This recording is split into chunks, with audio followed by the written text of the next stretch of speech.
just to get all the IFA all together. That must be kind of exciting after all.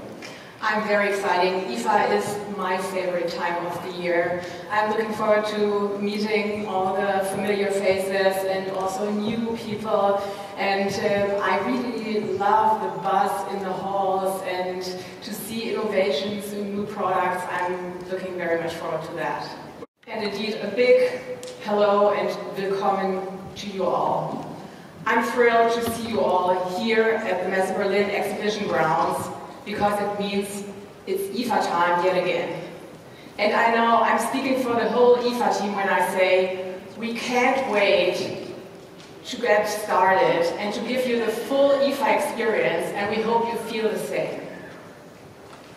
In a moment, the Managing Director of IFA Management, Oliver Merlin, will give you all the facts and figures. We asked our stakeholders how their expectations were changing. And then we started to look for additional partners to shape IFA's future to the demands of our stakeholders.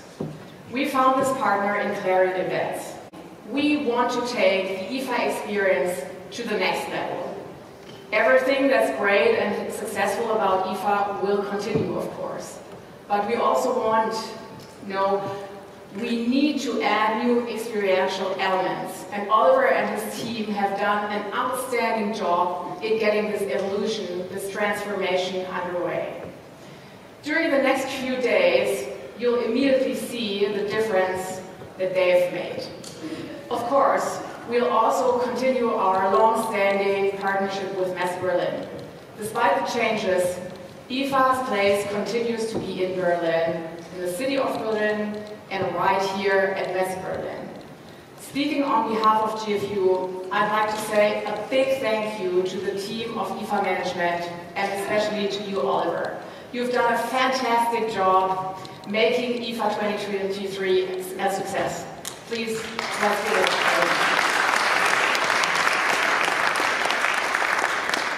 I would also like to say thank you to my own team at GFU. You pulled out all the stops and supported IFA 2023 to the max, on top of your day jobs. Just one more thing worth mentioning before I'll do a deep dive into the data.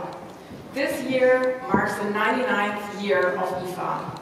In other words, next year, 2024, will be a big one.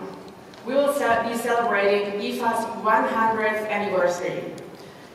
Birthday, not anniversary, birthday. It is fitting that we are going through this transformation now, capping a full century of IFA, so that we can start the next century fresh and with lots of new ideas. I have 3 words for you: volatility, uncertainty, and complexity. As a result, we see a lot of change, and there are highly diverging trends in local markets. And yet, despite all this, overall the market of consumer electronics and home appliances is pretty robust. The pandemic triggered a huge demand for products and services of our industry. People had to work from home, and they wanted to turn their homes into personal cocoons to stay safe and sound. So during 2020 and 2021, many consumers invested to better equip their homes. Today, though, there are plenty of negative factors impacting the market. The energy crisis, climate change, inflation, and many other political and societal issues affect people's daily lives.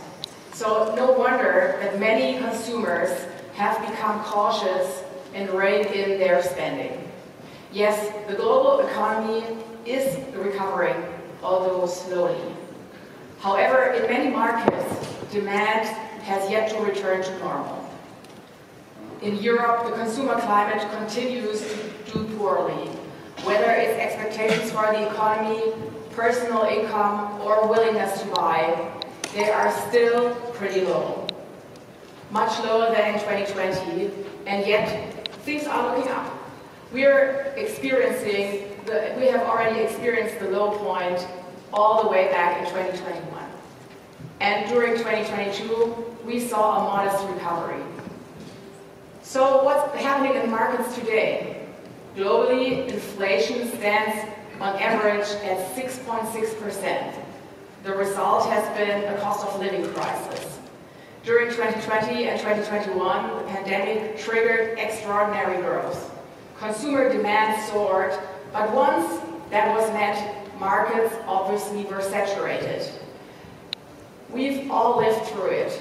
We were stuck at home, and so we spent money to make home life as comfortable as possible. New energy-efficient appliances replaced the old.